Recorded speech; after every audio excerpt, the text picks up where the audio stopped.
Ladies and gentlemen, we're back in the Real Deal Talk podcast studio. Epic 60 fighter interviews, round 2.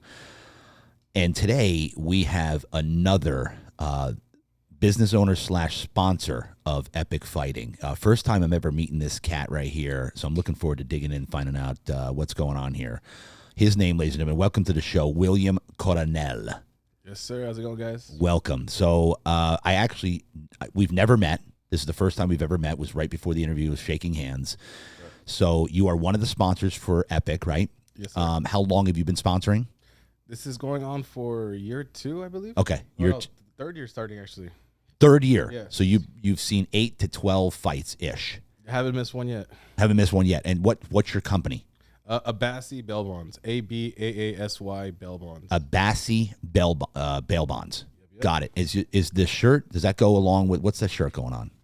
Just my daily attire, a little Psycho Bunny. Psycho Bunny, that's it. I've seen this bunny before. Super comfortable. It's super comfortable. Yeah, man. It's like my uniform. If you check out my Instagram, I'm literally wearing that on all my videos. People are like, what the heck? Oh, really? I have like 100 of these shirts. It's like the most comfortable shirt ever. I'm the same with built shirts. Built. Oh, yeah. I've seen them. That's the same. And I had your guy do the logo on it. So I just gave him a whole bunch of built shirts. Yeah. I did the same with my Epic shirt. Yeah. So I gave him, he's the one who put the logos on them. Yeah. Anyway, we're right there, bro. We're right here. All right. So how long have you had the business? I started in 2017. Literally, I was working for another bell company before. Before I learned the ropes and decided, you know what, I like this, my passion, because at the time I was studying actually to be an attorney. No kidding. Criminal law, and then I just fell into this job, and I fell in love with it, ran with it, and within 2 years decided to branch off, and we started Abbasi Bail Bonds in 2017. Actually, it was a Friday the 13th. No way. So we started corporate. Signed the papers, and then we just started rolling. And it's been a snowball effect ever since, from just being just local in San Diego to helping reunite families and provide a service from the whole state, even countrywide. I've done bonds in Louisiana, Florida, New York, all over the place. And it's just been a journey and an adventure, and it's no turning back, man. It's been one hell of a ride. Yeah. How did you, prior to owning one, how did you get into this in the first place? These industries it's one of those industries where they don't really teach you or anything. You kind of just have to work for somebody, kind of like an apprenticeship type of deal. Yeah. And I was lucky enough to be put in a position where I learned the whole back end aspect of the business. And by doing that, I was able to go ahead and feel comfortable enough to taking a risk, because essentially you're gambling on every client. Like you're betting that you're hoping for that. You bail someone out, let's say they're bonded for $50,000 for domestic violence, for arguing with their girl at home, and neighbor calls the cops on them. Next thing you know, they show up, they arrest a guy, bails $50,000 domestic, and I'm posting the bond for $50,000, guaranteeing the court that he's going to show up, and if he doesn't, I have to pay $50,000 to the court. In exchange of that, I charge a small fee. It's up to 10%. It's very negotiable and competitive, so we can go 5%, 10%, somewhere in the middle, depending on the client, their flight risks, or ties to the community, and we analyze all that within a couple of seconds and minutes and make a decision right there and then, and decide to post a bond or not, and we just take it from there.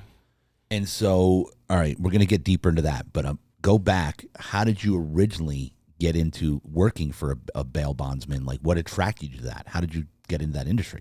I had just finished my college degree. I graduated with bachelor's in psychology, and I was starting law school at the time. And then one of my buddies, I was in between jobs, he was like, hey, my company's hiring. Why don't you just come and talk to the owner, see if it's a fit. And I'm like, you know what? It's criminal.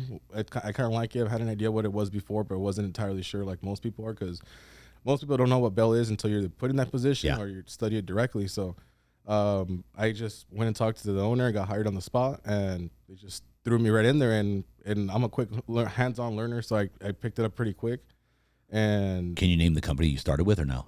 Yeah, I'll name it. I started working at Golden Boy here in San Diego. Okay, Golden Boy. Yeah, they're one of the original companies here next to King Stallman. King Stallman. Everyone knows King Stallman. Of course. Better know me and not need me, you know? Oh, yeah. They need me. Oh, yeah.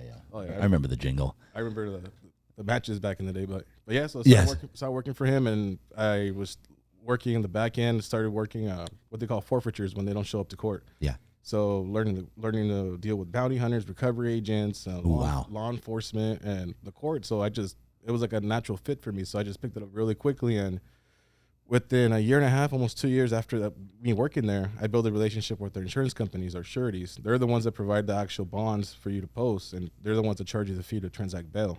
So it's not all free money. So every transaction where you get paid or not, you have to pay this fee to them. Yeah. And they loved how I handled my business, and I was very knowledgeable and communicated with them. And next thing you know, they gave me paper. That's what we call when you get bonds to starting your own company.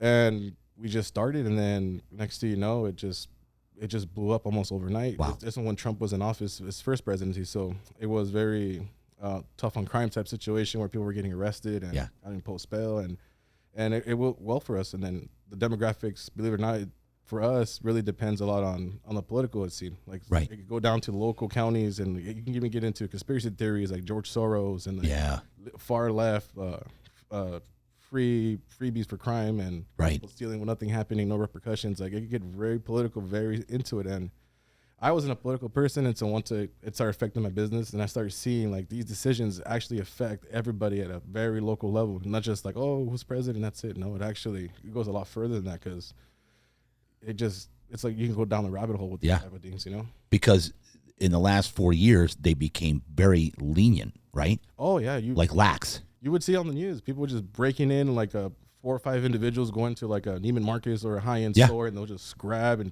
take purses. Like there was one here in San Diego at the Nordstrom where they broke in and they just stole a bunch of Chanel purses, and nothing happened to them. Nothing ever happened. And if you try to do something to stop them, then you get in trouble.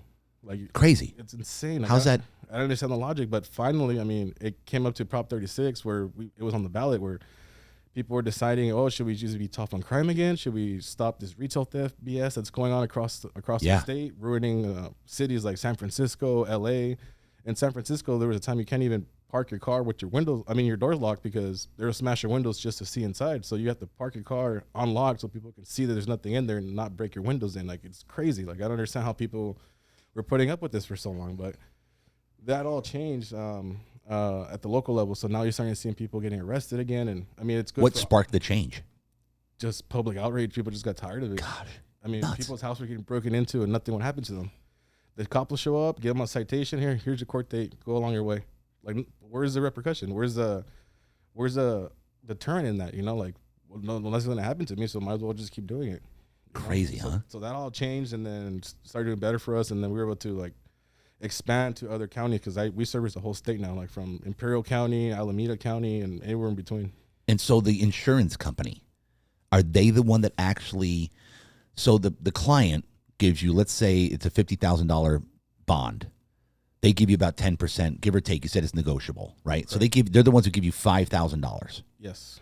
So then where does the insurance company come into play then? So every bond I transact, I have to pay them a percentage. So because there's times the clients don't even pay us at all. So you get paid or not, I have to pay that fine to my insurance company, or the charges are dropped, or they picked up the case, he does time. Regardless of the outcome of the case, the moment we post bond, I have to pay insurance company a fee based on the amount of liability that we're posting for. So what their role is that they're guaranteeing that if I can't pay the bond, they're going to pay it. So like we do $1 million bonds, $2 million bonds, and I don't got $2 million to pay, but my insurance company backs us, and they know that we have good resources to go in after these type of individuals that might not show up. So they'll take the risk alongside us, so they get paid, and they're guaranteeing the court that if they can't pay this amount, they get shut down. So across the board, so one insurance company may help like 50 or 60 bail bond companies in any given time. Wow. So they're the ones that are really profiting most of this, but they're the ones that are taking the most risk, because sometimes, I mean, these companies like ourselves, like if I have to pay $1 million, I don't have assets of $1 million to cover that bond right there and then, Yeah. So that's where they come into play. And so the money is made by your company.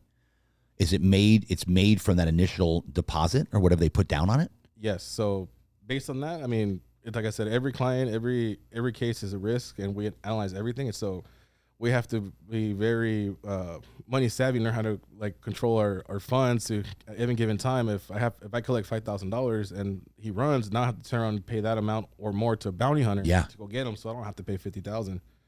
So every risk is a gamble. Sometimes some of my friends don't like playing poker with me because like, man, dude, you're like a professional gambler. You gamble all the time. I'm like, well, yeah, I guess. It's nothing to you.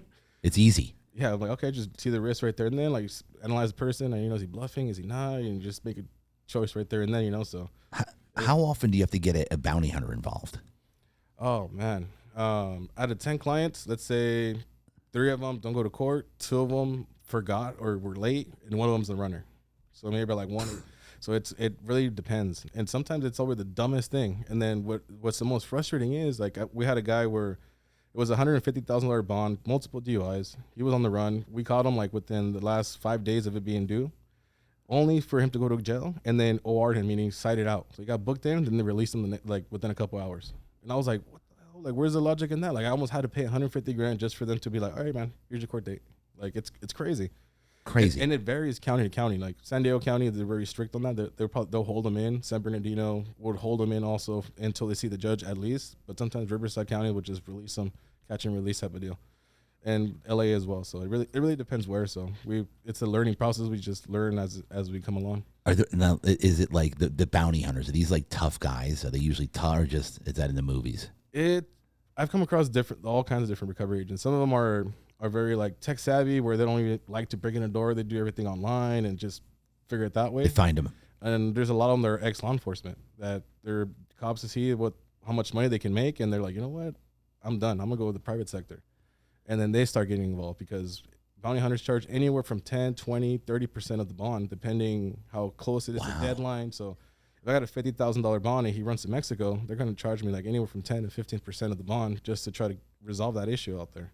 And so then the actual big number that's due, like the 50, let's say 50, the judge puts up 50,000. Like when is that due? So in California, we have 180 days to find and fix the situation. Either get them back into court or put them back into custody. Now we're getting close to the 180 days. We can ask for an extension for an additional 180 days. So technically it's about a year by the time they miss court.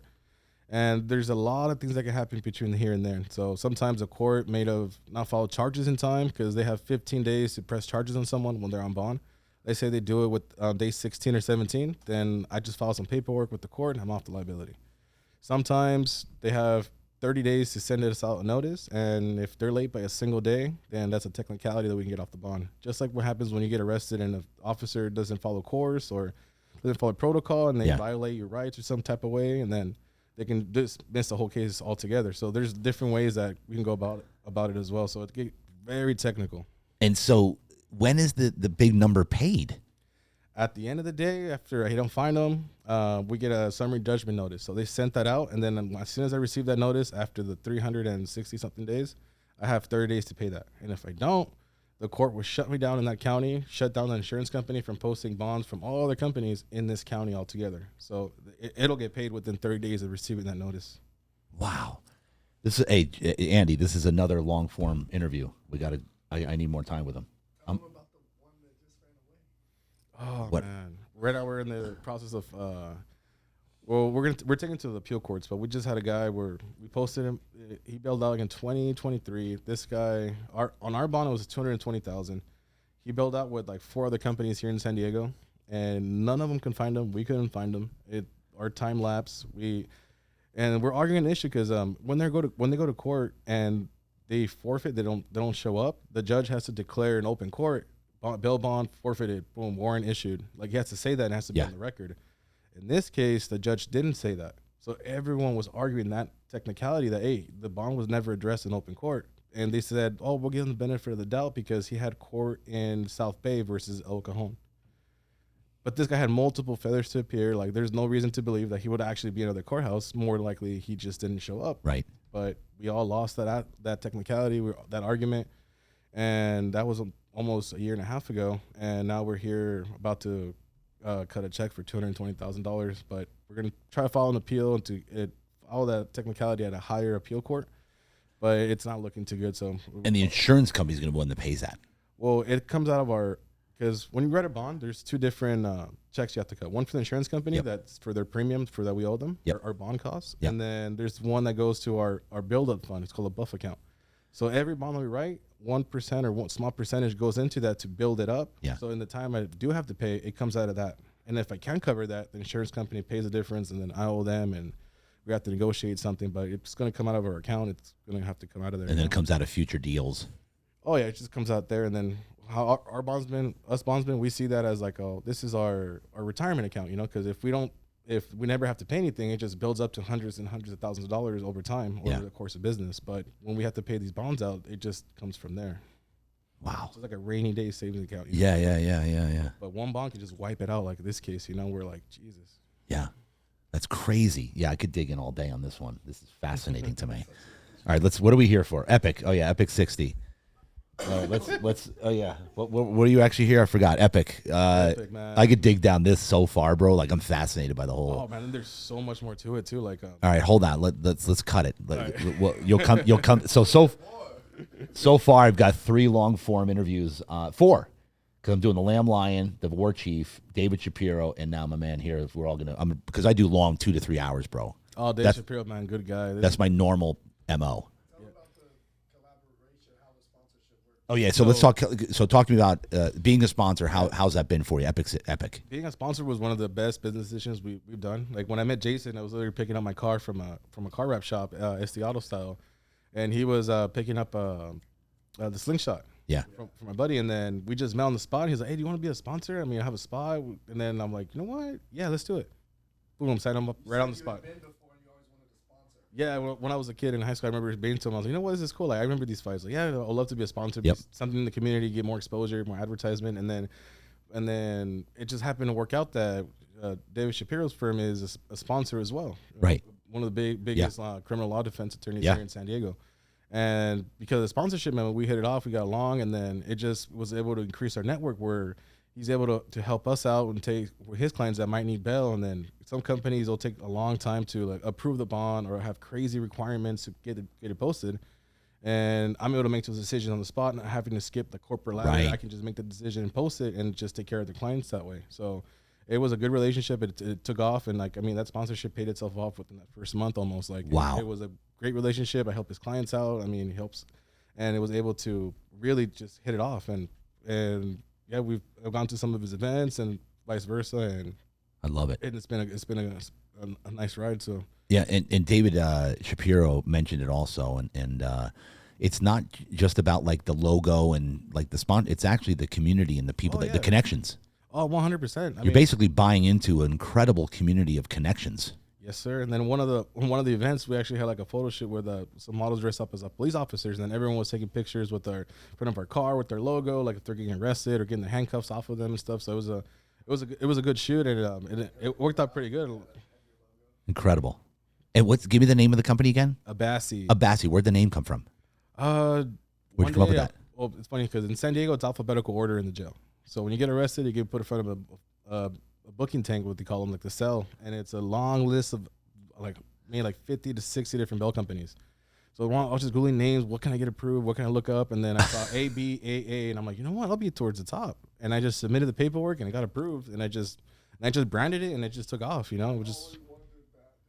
It's so like it doesn't really mean, and then it turns out it means like it's some dragon in some video game or something like that. Like it's really nothing. It's just you literally made the name up.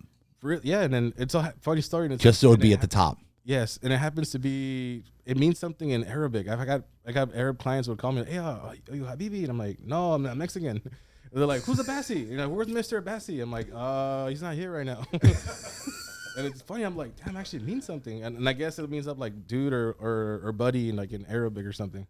That's unbelievable. So it just happened to work out, That's so funny. And you're at the top.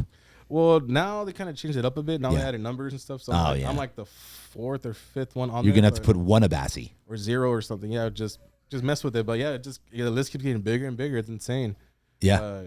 But yeah, we do pretty good in San Diego because of the name listing on there. Yeah, we'll put a number 1 in front of the name now. Right. One Abassi. Yeah. Abassi 1. Now it has to be in the front, right? One Abassi. Yeah. Then you'll be number 1. Yes, sir. Yeah. Dude, that's great. But the names are really, because we're regulated by the Department of Insurance, so there's a lot of strict guidelines we have to follow through, and like advertisement, license numbers here and there, and every name we try to use has to be approved by them. And like I wish I could just throw up random names and stuff. No, it's very, very strict process. Very strict. So you would say being a sponsor has been an incredible thing for you and your company. Oh yes, and then when our employees go out and our families come out, it's a good old time. Oh yeah. Then you're able to see some of these local fighters progress. Like from one of the first fights that we attended, I met Santiago Luna. Yeah, he's from San Isidro. He's been coming up lately, and he's actually just did a UFC combine in Mexico City and stuff. So he's getting lined up in prime to be in the UFC, and we just hit it off, became friends, and then we became an actual sponsor to help him out in his journey to become a professional fighter. That's great. So thankfully to Jason and his team were able to make that connection and help him out progress. So before we end here, describe the atmosphere at an epic fight. Energetic. The energy is just high tense, fun. Everyone's like just excited to be there. You know, like some of these fights, sometimes they're a little slow and sometimes they're just insane. Like I always tell everybody, like, wait till you see the female fighting. The women fighting are just next level, man. It's like, it's crazy. I feel like they're more brutal than the men fighting sometimes. Yeah. Totally, bro. There's like, you can't even describe it. We say this all the time. There's nothing like it to be in there. Oh yeah, man. That atmosphere is something else. So, ladies and gentlemen, William Coronel, aka Coronel, right? Coronel. Abbasi bail bonds. It's been a pleasure. It's been an honor. We're going to put you on the schedule for a long form where we really dig in, because I need to dig into this whole bail thing. Oh man, I can open the book up and let you guys know the ins and outs. Crazy arrest stories from people almost jumping off our balcony to, I mean,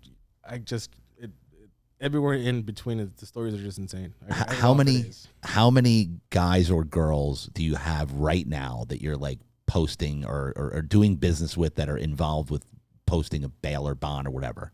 There's about 12 of us. 12. Some of my family are licensed also to help us out in Riverside, El Centro. My wife's licensed also. She helps me with the recovery aspect. She's the one that someone pisses her off, she calls the bounty hunters on them. So I have to be on good behavior because she knows how to track people and monitor this stuff. So she's really good at what she does, and because of that, we've been in business for this long. So that's amazing. That is unbelievable. It's a gift and a curse. And then how many clients at any given moment are you posting bail for? It can be from zero. Or bonds. It could be 0 from one day to like 50 the next day. Are you serious? And it's a funny story. When it's raining like this, it's really slow for us. Really? Criminals don't like breaking the law in the rain, and cops don't like getting their boots in the mud. So it kind of is very slow for us when it's raining. That's crazy. The weather does affect our business. They wait till it's nice out to do crimes. So if you're going to commit a crime, do it in the rain. He won't get caught. There you go. There it is, ladies and gentlemen. We're giving pearls here. We're giving pearls here. If you're going to commit crimes, do it in the rain. Yeah. It makes sense. Because the cops don't want to get dirty. They don't want to get wet. Yeah, 100%. You didn't hear that from me. Yeah, no, not at all. We'll keep that between us and thousands of watchers and viewers. Yes. Oh, man. Just on the internet. Yeah, just us and the internet all over the place. On my channels, your channels. Yeah, that's okay. You'll be fine. Anyway, it's been a pleasure, been an honor, man. Can't wait to bring it back again, run it back on a longer format. Appreciate your sponsorship. Appreciate your support. It's an honor to be a sponsor as well with my wellness company, Real Deal Wellness, Real Deal Talk, doing all the interviews. If you want to support the cause, support the show, ladies and gentlemen, I volunteer my time to do these interviews, so follow Real Deal Talk on YouTube and all my other channels. I really appreciate it. I love doing this. It's an honor. It's a pleasure. And that's it. That's a wrap. Real Deal Talk with William Coronel with Abbasi bail bonds. Let's go. Have a nice day. That's a wrap. Thank you, guys. Let's go.